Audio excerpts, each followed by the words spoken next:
Thanks for checking out SYMFONI on YouTube. Please be sure to subscribe and like our videos for updates.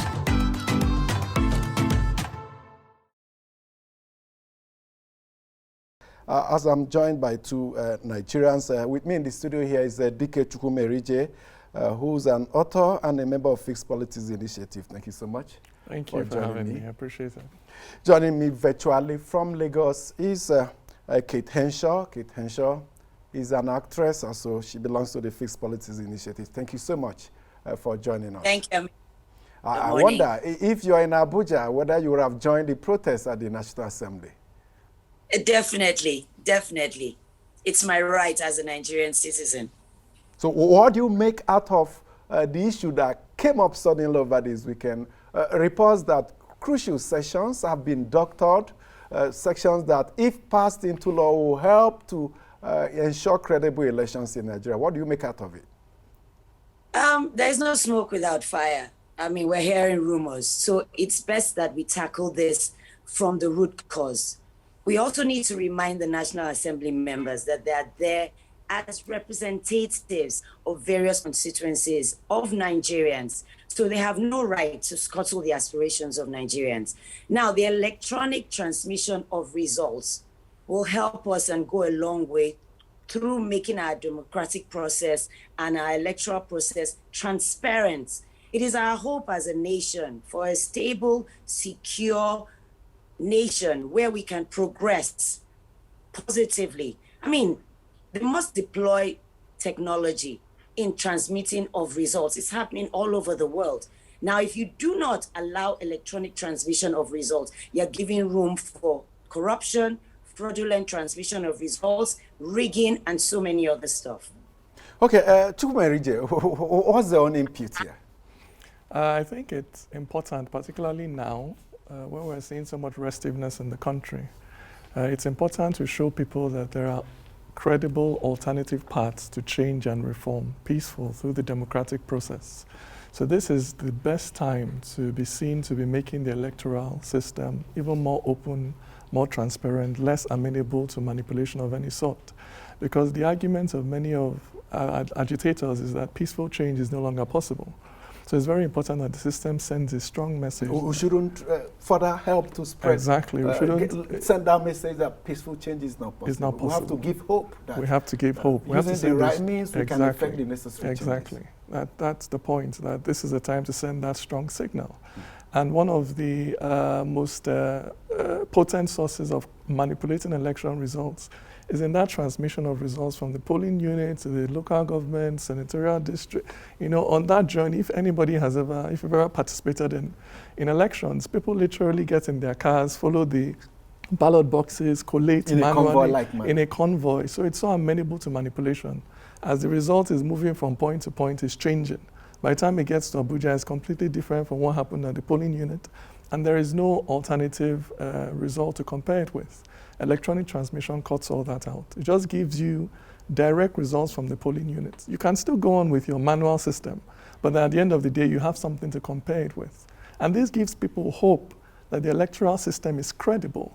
And therefore, young people can see that, listen, no matter how aggrieved you are, every 4 years, you can come and change the government. You can come and express your grievance in a peaceful, democratic way. So I think it's something that in this period of restiveness, the government should really be sending out that strong signal that we are committed to leaving these channels open for peaceful and democratic change and reform. Kate, we saw the deployment and use of electronic transmission of results in 2 governorship elections held not too long ago, Edo and Ondo, and we saw the value it brought into the electoral system. So perhaps not in doubt as to how it can improve on the election. And this is something we should build upon. Do you think so? Absolutely. I mean, there are many ways. One, it will completely minimize or remove errors in the collation of results. 1. 2, I mean, the transmission of the delays in transmission of results due to manual computation will be totally eradicated. Above all, transparency in the whole electoral process is very, very important. I mean, it will take all that off. I mean, people will get to see that what they've done They're being transmitted live and direct. So, I mean, there's no two ways about that. Why would the National Assembly not want to be transparent? It shows that you are trying to perpetuate rigging and therefore bring about fraudulent elections. Prompt release of results. I make reference again to Edo and Ondo states. It didn't take long before the winner was made known to Nigerians, unlike in the past where it could even take days. The difference was the electronic transmission of results. That's it. That's the deployment of technology in the 21st century in doing business and politics all around the world. That is what we should key into. We shouldn't always be, should I say, at the back end of things that are bad. We should be in the forefront of being transparent, of being open, so that we can have a stable and secure society. Okay, Dike, the reassurances from the leadership of the National Assembly that nothing untoward happened to that draft report to become a draft bill very soon. To what extent do you think the reassurances will help to calm frayed nerves over this matter? I mean, it always helps to reassure people. And I mean, they are correct in that it's still a report at the committee level. The report has to be laid and, you know, argued and debated and voted on clause by clause. So we're not, it's still, everything is still speculative. You know, but in Nigeria, it always helps to raise alarm early so that the people in power are aware that it's something that a lot of us are deeply concerned about. Those of us that are truly committed, you know, to a just, you know, Nigeria and realizing this by peaceful democratic means. You know, this is the highway that we're going to pass through. So we don't want to see anybody putting roadblocks of any sort on that highway. And let me say that a lot of times when people use the word change or reform in Nigeria, you find that what they really mean is that they simply want to change the person in the office. But the type of change that Nigeria needs is a change of the political culture, a change of the system. So we don't want a situation where one oppressor is simply replacing himself with the next oppressor. We really want a government that is committed to opening the system, leveling the ground so that elections are free and fair and the people's choice is made to count. A country as diverse as ours, we need that every 4 years. If we do not have that, then violence begins to become more appealing, more irresistible for young people. You know, so yes, we are happy with the assurances coming from the leadership of the National Assembly, and they are correct that it's a report at the committee level and it's still going to be debated in the open house. But we're also expressing our concern that please, those of you representing us in the National Assembly, do not put roadblocks on the highway of peaceful change. You said this is speculative because based on what the leadership have said, it didn't come from us. No doctored report. How then do you think this came up in the first place? Some said, is it to test the waters, fly a kite? Was it actually something that was done to change some provisions? What do you think out of all this? It could be to fly a kite. But again, let me reemphasize that at the committee stage, the bill is amorphous and fluid. At the committee stage, everybody is allowed to propose whatever they want to go into that bill. So it's not yet a concrete bill. It's being bombarded by, so perhaps it's somebody's opinion. One of the legislators or a group of legislators may have thought, oh, let's put this or let's suggest but this. But then the entire joint committee had taken a position on that, and it was committed to pen and paper. What was left is for it to be presented to the plenary, and that's what we see any moment. But along the line, we saw new provisions. So, yes, there's still a room for amendment when it gets to plenary, but between that time frame when it moves from the committee to the plenary, this thing occurred. Yes, but I'm saying that even if that odious provision makes it to the floor and it's put to the question, any member, any legislator can stand up and amend it and propose an amendment to it. It's the legislative process. So definitely there is a group, there's an interest group somewhere in the National Assembly that does not want to see electronic transmission of votes. It exists because there is no smoke without fire. So definitely somebody is trying to float a kite. But even within the National Assembly itself, again, speaking to legislators that understand the need for free and fair elections, that it is something that must be fought from within the National Assembly itself by legislators that believe that it's important to keep the system open. So I don't know who in particular floated this idea, but I know that there is still a lot of room for the National Assembly to do the right thing. And we on the outside are simply lending our support, energizing those of our brothers and sisters in the National Assembly who share this belief and values, that the electoral process must be made as free and fair as possible. It's critical at this time. Okay, Kate, now no group or person has come up to own up to that or even accept that it was doctored in the first place, but there were some reports in the media quoting some unnamed sources justifying why electronic transmission of results should not be included or authorized. They said some parts of the country may lack the ICT facilities, ICT infrastructure to support and indeed enable electronic transmission of results. So how will you react to this?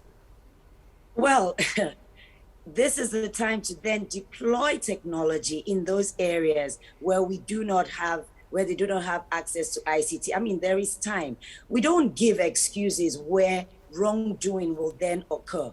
We have to make room to be seen or to do the right thing. I mean, if there's no ICT, then start making sure that these areas have internet access, ICT provision, so that we can have, at the end of the day, a truly transparent process. It's so critical and important that everything is transparent and left open so that people can accept the electoral process. It's so key. I mean, there's so many stuff we hear and we see in our electoral process in Nigeria, and it's not seen to be free and fair. Now, the bedrock of our democracy is that we have a free and fair election. We have a stable and progressive nation. So it's very important. That's not an excuse. If majority have ICT access, then let those that do not have, let them start preparing ways so that they can have accessibility and we can have electronic transmission of our results. So some other Nigerians have shared your thoughts that we have ample time.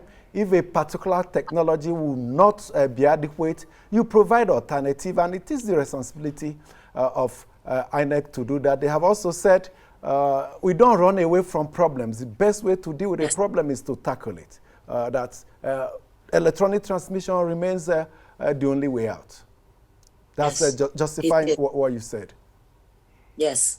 You want to add to that also? Absolutely. We have to first commit to the right thing before we start, commit to it first, and then we'll find the technical means to make it possible. But we cannot refuse to go in the right direction, citing that we don't have the technical capacity to do it. And like she rightly said, if 70, 80% of the country can vote or can have results transmitted electronically, then let's begin with that. I mean, we trust our finances to electronic transmissions. Nobody complains that there is no technical capacity. We're all banking, we're all moving money electronically. So we should be able to trust our voting system to that as well. But the freedom, the environment for financial and banking services is different from that of politics. Yes, but I'm saying it's the same sensitivity of the core material. So if you can trust your money to technology, then you can also trust your votes to technology. Because I'm sure that for many people, their money is even more important than their votes. Yeah. So I'm just saying that it's not an excuse. Really, it's about committing to the right thing. We need to do the right thing, and we'll find. And it's not that the technical capacity has to be invented; it exists. It just needs to be deployed, to the area. So it's not even such a wide technical gap to close. Or perhaps what people are pushing for, those a bit apprehensive, is maybe we should gradually introduce, rather than what we saw in 2015, a card reader coming and the nation struggled. We saw the struggle to get accustomed to that new device. But we're already introducing it gradually. I mean, you just mentioned that we used in Edo, we used in all these different states. So it's not a strange and alien thing we're doing. It's been in the works since 2015. So that process of gradual introduction has been happening. We simply need to take the next step forward, which is to put it in our laws. Who is afraid of free and fair elections? That's what you need to ask yourself. Who is afraid of it? Nobody will own up to that, in the open at least. Yes. we are taking a look at efforts to strengthen Nigeria's electoral system with an amended Electoral Act, controversy trailing ongoing efforts at the National Assembly. And we are here to put further agenda on the table, set agenda on what should be done at the very late stages of amending the Electoral Act, considering that similar attempt just before the last election, just before the 2019 election, did not sail through because of the president's refusal to assent. Kate Henshaw, actress and member of Fixed Politics Initiative, has been with me. He's joined by Dike Chukwumerije, an author and poet. Let me go to Kate again. There are other controversial areas apart from electronic transmission of results. The powers of the Independent National Electoral Commission to review election results, which it considers that it was announced and pronounced under duress by its returning officers. Just with the transmission of results, there was also an attempt to indeed water it down to allow the status quo remain such that INEC appears helpless, leaving the courts to determine the outcome. How will you speak to this? I mean, there's no two ways. I'll just say it encourages politicians, to intimidate polling agents, one, and thereby use anti-democratic processes to present fraudulent elections and results. That's basically it. Yeah. Okay, Dike here. Exactly. I mean, leading on from what Kate just said, where you have situations where INEC officials say they've declared results under duress, but they can't do anything about it, and therefore force the victim, to go to court. But the way the petition system is set up, the burden of proof on the victim is so high. INEC often acts like a co-partner with the respondent, which shouldn't really be. INEC should be a neutral party. If two of us are arguing about election results, INEC should simply just bring the results and let us argue. It shouldn't take the side of the respondent trying to defend, So because the burden of proof is so high, it doesn't make sense to ask somebody to go to court. When an INEC official has said, a gun was to my head and therefore I declare this result, you've made that, and you now have an amendment to the law trying to say that in a situation like that, the INEC should have some leeway to reverse discretionary itself. powers. Yeah, to reverse itself. Another matter is whether they will exercise that discretion in the most objective way. That's on the part of INEC. The exercise of the discretion will always be subject to judicial review. It's not the end of the day. It's not final, yes, quite right. But it just gives you, that leeway to correct an injustice quickly. Because justice delayed is justice denied. So if you can correct an injustice within 7 days, why ask somebody to go to court and spend months or weeks, to try and overturn a decision that was obviously made under duress? Or even months, because if it gets to the Supreme Court, if it's a governorship or presidential election, it will take months to get done. So it's important. That is a positive step forward. Remember that the Electoral Act is one of the most amended pieces of legislation in Nigerian history. Almost every National Assembly amends it because it is so important. And it's important to see these, this gradual movement towards a more perfect electoral system. So this is another key step in the right direction. That if an INEC official says that he has been under duress to announce a result. With evidence. With evidence, then INEC should have the discretion to change it. It would also reduce the incentive to use violence at the polling unit. Because now, the reward of it can be nullified in 7 days.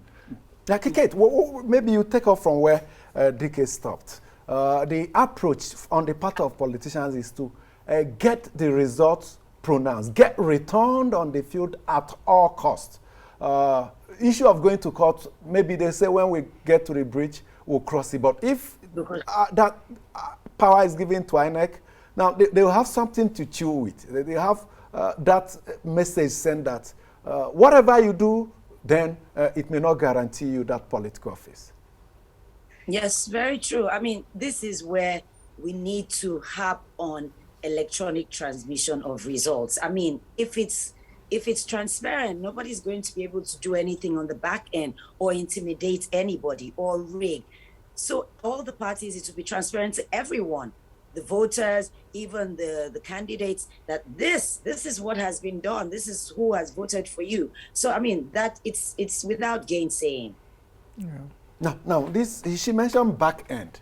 Now, all these results are to be sent to INEC site or server or whatever. We saw it was successful in Edo and Ondo State, but on a national scale, have you imagined?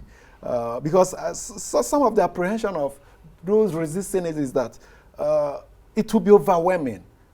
Are we in the right stead? Do we have the right capacity to implement this on a national scale, for instance, on a presidential election day? If we have the capacity to implement BVN, NIN, all of these are collection of very sensitive material at a central level, we have the capacity to do this. Like I said, this is not rocket science. We're not talking about cutting-edge technology. We're talking about very pedantry technology that is already being used everywhere. You know, a central bank is a central system, again, that handles very sensitive financial information, does it centrally. You know, so we're just asking to use this sort of technology in our electoral system as well. And I feel the same way, you know, we're having to, it's possible, it's doable, you know, very doable. The technology exists and it is safe. Remember that Africa is a pioneer, for instance, in the use of technology in financial transactions. You know, so we have developed a lot of safety features that allows us to do this and even pioneer. And it's something we can easily do with our electoral system, very easily. It is just for us to commit to it, to free and fair elections, to continuing to open the system so that the voice of the people comes through. Remember that grievances out of electoral results is a huge cause of conflict in this country that endures for years after elections. People are fighting, people are being killed. Okay.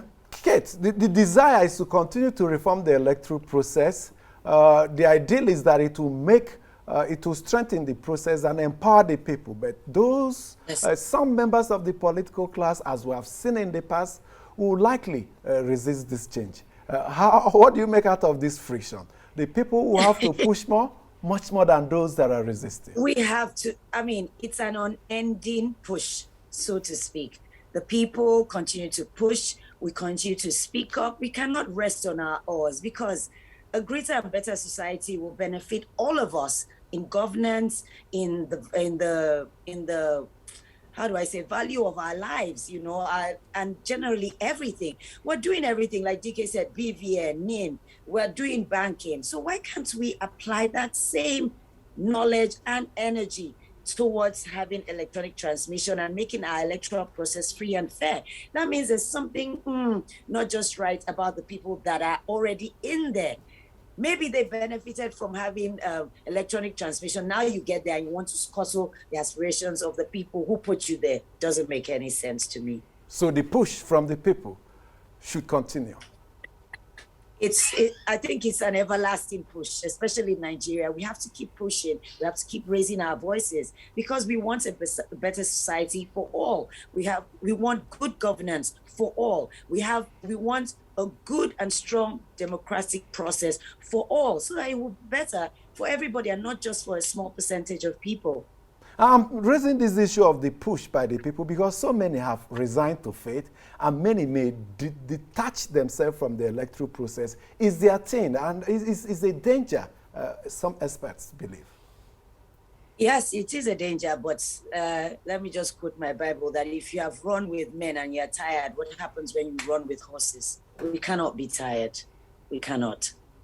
Okay. This nation is hard. We need to, I mean, I have no other passport. It's only green I have, so I'm not going to stop anytime soon. So no option B for you? No option, no plan B. It's plan A, Niger. That's good same for you too. Yes, I mean, it's either this or violence and chaos. And I choose this, you know, that with perseverance, let's not forget that it took 100 years in America from the emancipation, you know, to the passing of the Civil Rights Bill. Let's not forget that in South Africa, you know, it took 100 years from when ANC was formed to when Mandela became president. You know, that's so 100 years stay in opposition. Of grinding it, of staying on an issue, of grinding it out, of refusing to back down from the issue. Because Nigeria is a country worth fighting for and saving. And we simply need to rescue it from these ways of managing it that escalate conflict and don't allow the country to realize its full potential. So it's a fight that needs to be fought. We cannot give up. We're overwhelmingly in the majority. We just don't know it. People that think like this, people of this demographic, we're overwhelming the majority. But we're all being sold this diet of hopelessness. Let's lose faith. No. This is a time for us to all band together and bring our collective energy on this issue. Whatever you can do to further it, if it is talking, if it is singing, if it is drawing, do it. Let them know that we want a Nigeria that works. And central to a Nigeria that works is a free and fair electoral system.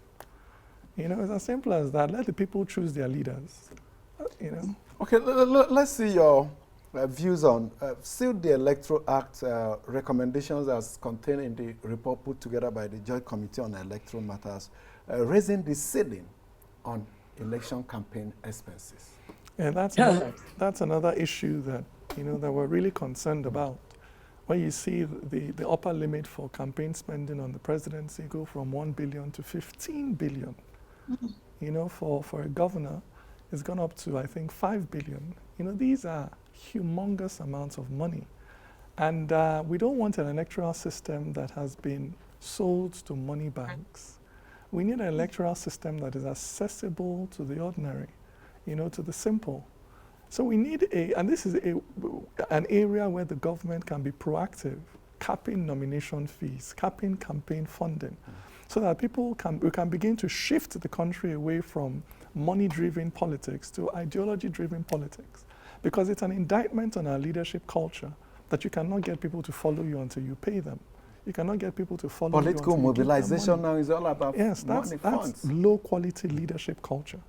We need it should be based on their belief in your values and your philosophy and your methods. Exactly. I mean, look at a historical figure like Malam Kanu. Inspired people to follow. He didn't use money. It was his ideas, the ideas he put out and the way he articulated them. So we're coming from a political culture where people were followed because of what they believed. But now we have a political culture where if you have 10 billion, you just win the election and go. So it's a watering down of our political culture. Nigeria is in need of true leaders. And a true leader is someone who is followed because of where he or she is going, not whether he or she is giving you money for bread or for whatever. So we need legal engineering to begin to encourage the system to move towards that direction. And one way to do it is to cap and enforce campaign financing limits. Kate, you saw in the ongoing Anambra governorship election process, all the parties are almost concluding their primary election. From the major parties, we saw cost of obtaining nomination and expression of interest from above 20 million. And Dike here is talking of, and which so many Nigerians have harped on, the Electoral Act putting a limit, fixing fees for purchase of forms, especially as it affects the big parties, because if you allow them to, it continues to go up. A lot of good leaders who lack the means will be shut out from the process. Yes, I mean, it will just reinforce the perverse reality that elective office in Nigeria is up for grabs to the highest bidder. It also acts as a barrier to women like myself, young people, and people living with disabilities. It legalizes corruption of the process. That's just it. And it just makes it totally impossible for anyone who truly has a heart to serve, who doesn't have money to get into the ring. Okay, Dike, what other areas will you want to see improvements in the electoral system as the passage of the amended Electoral Act becomes more of a reality now? It would also be nice to see some amendments in the election petition, angle. We've already, done a lot over the years to make it quicker and faster, but I earlier spoke about this attitude of INEC acting almost like a respondent in election petitions, so defending itself and making it difficult, particularly for petitioners to access electoral material. Electoral material should be public documents. Once you finish an election, you should just put everything in the public space. Number of accredited voters, voter registry, but just put everything in the public space so that those that have issues don't have to start fighting so hard to access this material to fight their case. You're being an impediment in the court of justice, And the election petition angle is a very important aspect. We'd also like to see them looking at the amount of money, because what happens is that, and that's why people want to be declared winner, because once they declare you winner, you go into office.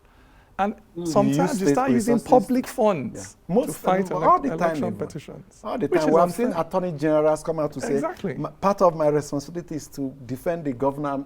Nothing stops me from using state resources. And so the law needs to step in, because when you are fighting election petition, you shouldn't fight it as a public official or with public resources.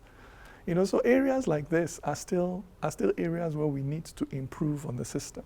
Even as we're making incremental improvements, there's still a lot of room. Recall what retired Justice of the Supreme Court, Viva Roth, said at the valedictory section, that there is a need to shift the burden of proof from the candidate who's challenging the outcome of the election to INEC. That INEC the electoral jurisprudence should be changed so that INEC should come to court if it's challenged to prove that it conducted an election that substantially complied with provisions of the Electoral Act. It tallies with what you're saying. Yeah, this principle of substantial compliance. And it would help if INEC simply puts material in the public space so that you don't have to wonder.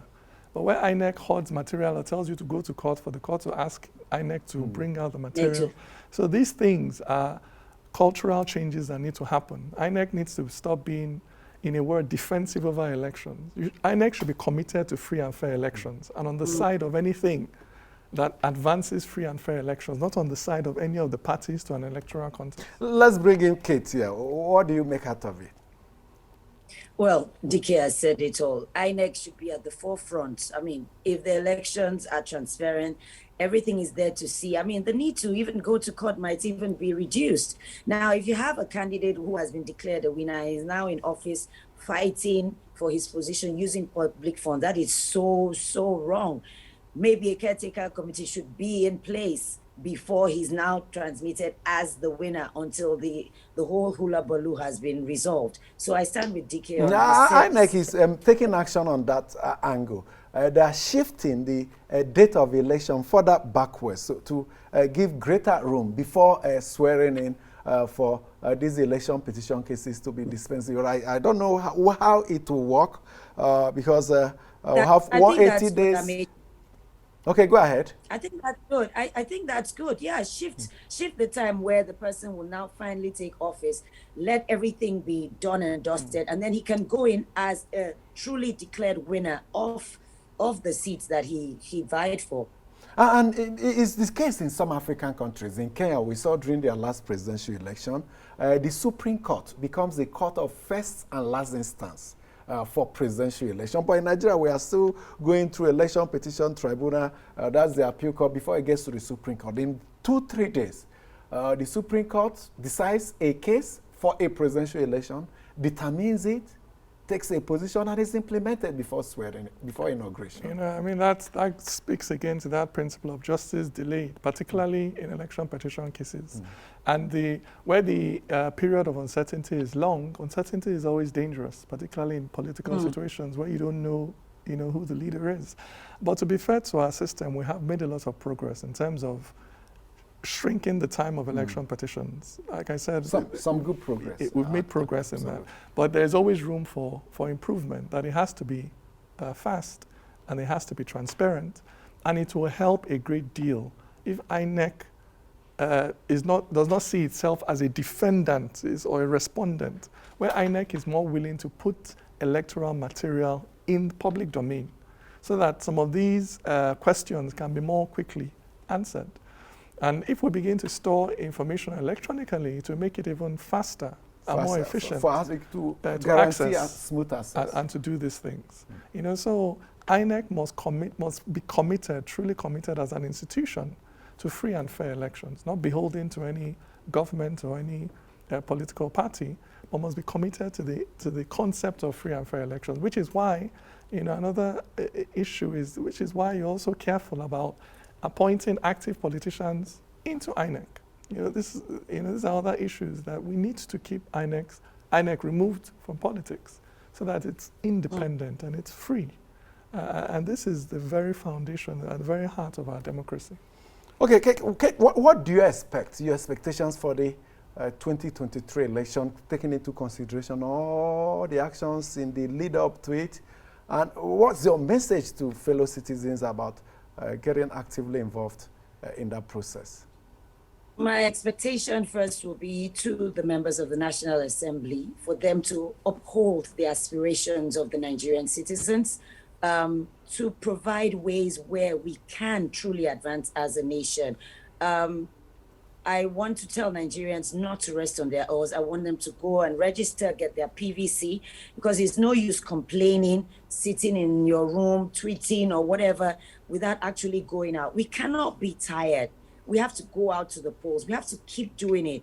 Dike said 100 years for one country, another. We're just how old? We still have a long way to go, and we cannot afford to be tired. We want a Nigeria that works for everyone, every single one of us. And INEC is currently updating the voters register, so the opportunities they're waiting for those that will take advantage of it. Absolutely. There's time. People shouldn't wait till lastminute.com. I know Nigerians would like to rush at the last minute. Oh, my PVC, now it's time. You can do it online. Let's get it going. And from the last figures I saw, over 200,000 applications online. So the online thing is quite effective. It's effective. It's been proven everywhere. It makes it more convenient.